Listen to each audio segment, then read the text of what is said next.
దంతాలకి అంత ప్రాముఖ్యత లేదు కదా, కేవలం నోట్లో ఉంటాయి అంతే, కొరకడానికి మాత్రమే పనికొస్తాయి అంతే అని అనుకుంటారండి. ఇవి కూడా శరీరంలో ఒక భాగమే.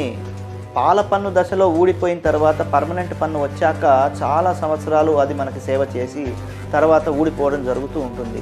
వైద్య పరంగా పళ్ళ యొక్క ప్రాముఖ్యం ఏమిటి అన్న దాని గురించి నేడు మాట్లాడుకుందామండి.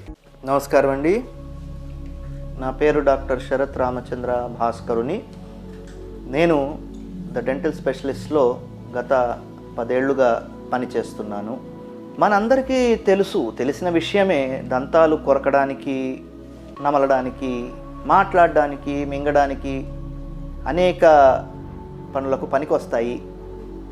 చాలామంది అనుకునే విషయం ఏమిటి అంటే, దంతాలకి అంత ప్రాముఖ్యత లేదు కదా, కేవలం నోట్లో ఉంటాయి అంతే, కొరకడానికి మాత్రమే పనికొస్తాయి అంతే అని అనుకుంటారండి. కానీ ఇక్కడ మనం గుర్తుంచుకోవాల్సిన విషయం, ఇవి కూడా శరీరంలో ఒక భాగమే. కళ్ళు ఎలాగో, చెవులు ఎలాగో, ముక్కు ఎలాగో, చేతులు ఎలాగో, పళ్ళు అలాగే అండి. కాకపోతే అవి 32 ఉంటాయి. ప్రతి పంటికి ఒక ఫంక్షన్ ఉంటుంది. ప్రతి పన్ను పాల పన్ను దశలో ఊడిపోయిన తర్వాత పర్మనెంట్ పన్ను వచ్చాక చాలా సంవత్సరాలు అది మనకి సేవ చేసి తర్వాత ఊడిపోవడం జరుగుతూ ఉంటుంది. ఇది మనం రెగ్యులర్గా చూస్తూనే ఉంటాము. మరి దీనికి జనరల్ హెల్త్కి సంబంధం ఏమిటి అని మీరు అడగొచ్చు. పళ్ళు లేవు అనుకుందామండి. పళ్ళు లేనప్పుడు వ్యక్తి నమలలేడు. సో ఏం తిన్నా కూడా చిన్న పిల్లల మాదిరి మెత్తగా చేసుకొని మింగాల్సిన అవసరం ఏర్పడుతుంది. ఇలా మింగడం వలన జీర్ణకోశంలో జీర్ణం సరిగ్గా కుదరదండి. సో జీర్ణ వ్యవస్థలో సమస్యలు ఏర్పడే అవకాశం ఉంది. రెండవది, పళ్ళు సరిగ్గా శుభ్రంగా పెట్టుకోకపోవడం వలన, సరిగ్గా పళ్ళు తోముకోకపోవడం వలన, టైంకి పళ్ళ డాక్టర్ దగ్గరికి వెళ్ళి చూపించుకోకపోవడం వలన ఈ ఇన్ఫెక్షన్లు అనేవి చిగురులో చేరుకుపోతాయి. ఇవి అక్కడి నుండి ఎక్కడికి వెళ్తాయి? అక్కడి నుండి రక్తస్రావంలోకి ప్రవహిస్తాయి. సో రక్తంలో చేరినటువంటి ఈ ఇన్ఫెక్షన్ క్రిములు శరీరంలో ఏ భాగాన్నైనా చేరుకోవచ్చు. అవి గుండెకు చేరుకోవచ్చు, కాలేయాన్ని చేరుకోవచ్చు, కిడ్నీలను చేరుకోవచ్చు, ఎముకలను చేరుకోవచ్చు.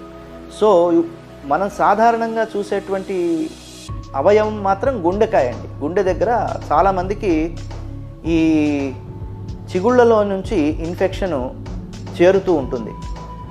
చాలా సామాన్యంగా మేము నేడు చేస్తున్నటువంటి ట్రీట్మెంట్లలో ముఖ్యంగా గుండె జబ్బులు ఉన్నవారు లేదా కిడ్నీ మార్పిడి చేయించుకుంటున్నవారు తప్పనిసరిగా దంత వైద్యుని వద్దకు వెళ్ళి పళ్ళను పరీక్షించుకోవాల్సిందిగా వారి కార్డియాలజిస్టు, వారి నెఫ్రాలజిస్టు వారిని సూచిస్తారండి. ఖచ్చితంగా వెళ్ళాల్సిందే అంటారు. ఎందుకు అంటే వారికి సర్జరీలో కానీ ఆ తర్వాత కానీ మరి ఎటువంటి ఇన్ఫెక్షన్లు తలెత్తకుండా, ఎత్తితే దానివల్ల వచ్చే దుష్పరిణామాలు చాలా అధికంగా ఉంటాయండి. కాబట్టి ఇటువంటి సర్జరీలు చేయించుకునే వారు ముందుగానే పళ్ళు ఖచ్చితంగా శుభ్రంగా ఉంచుకోవాల్సిన అన్న నియమం ఒకటి ఉన్నది. ఇది చాలా జాగ్రత్తగా గుర్తుంచుపెట్టుకోవాల్సినటువంటి విషయం అండి.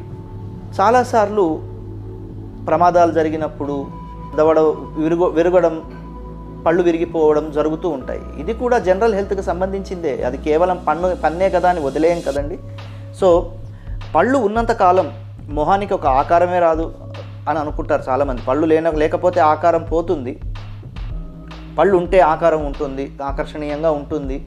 కేవలం ఆకర్షణ మాత్రమే కాదు, ఒక ఫంక్షన్ కొరకడానికి, ముఖ్యంగా మన జీర్ణ వ్యవస్థలో తొలి దశ కొరకడం, నమలడం. అక్కడి నుంచే జీర్ణం అనేది ఆ ప్రక్రియ ప్రారంభమవుతుంది. యాసిడ్లు ఇవన్నీ స్టార్ట్ అవుతాయి అన్నమాట. అక్కడ జీర్ణం స్టార్ట్ అయిన తర్వాత గొంతులోకి, తర్వాత అన్నవాహికలోకి, తర్వాత కడుపులోకి వెళ్ళడం జరుగుతూ ఉంటుంది. వీటన్నిటికన్నా మొట్టమొదట అన్నిటికన్నా ఫస్ట్ వాటి కర్తవ్యం నిర్వహించేవి పళ్ళు. రోజుకి ఎన్నో వందల సార్లు మనం పళ్ళు ఉపయోగిస్తూ ఉంటాము. అయినా కూడా వాటిని చిన్నచూపు చూస్తూ ఉంటాం అన్నమాట. వాటికి పెద్ద ప్రాముఖ్యం ఇవ్వం. అవి ముఖ్యం కాదులే అని అనుకుంటాం. కానీ పన్ను నొప్పి వచ్చిన వారికి తెలుస్తుందండి ఆ బాధ, ఆ నొప్పి. పడ్డవారికి తెలుస్తుంది. పళ్ళు లేని వారికి తెలుస్తుంది పళ్ళు ఉంటే వాటి విలువ. సో అలాంటప్పుడు మనం ఎందుకు నిర్లక్ష్యం చేయాలి? ఈనాడు ఇంత సైన్స్ ఇంప్రూవ్ అయింది, డెవలప్ అవుతుంది, చాలా రీసెర్చ్ వచ్చేస్తుంది, చాలా ఇంప్రూవ్మెంట్ ఉంది. సో ప్రజల్లో కూడా ఒక నూతనంగా చైతన్యం వస్తుంది, మేము బాగా కనపడాలి, మా పళ్ళు బాగా ఉండాలి, మా ఒళ్ళు బాగా ఉండాలి అని. సో అదేవిధంగా మనము డెంటిస్ట్ దగ్గరికి వెళ్ళి చూపించుకోవడం, సమయానికి శుభ్రంగా పెట్టుకోవడం, ఇవన్నీ చేయడం వల్ల మన ఆరోగ్యం కూడా బాగుంటుందండి. ఎందుకంటే మన శరీరంలో అన్నిటికంటే మొట్టమొదట మన నోట్లోకే క్రిములన్నీ వెళ్తూ ఉంటాయి. ఇవన్నీ పళ్ళ మీద చేరుతాయండి. సో పళ్ళను శుభ్రంగా పెట్టుకోవడం అనేటువంటిది ఒక తప్పనిసరి ప్రక్రియ. ఇది ఎవరూ మర్చిపోకూడదు. దయచేసి అందరూ 6 నెలలకి లేదా సంవత్సరానికి ఒకసారైనా దంత వైద్యుని కలవడం, మీ పళ్ళల్లో సమస్యలు ఉంటే వాటిని పరిష్కరించుకునేలా చూసుకోవడం చేస్తూ ఉంటే ఆరోగ్యం సంపూర్ణమే కాదు, దంతాల ఆరోగ్యము సంపూర్ణ ఆరోగ్యము రెండూ లభిస్తాయని చెప్తూ సెలవు తీసుకుంటున్నానండి.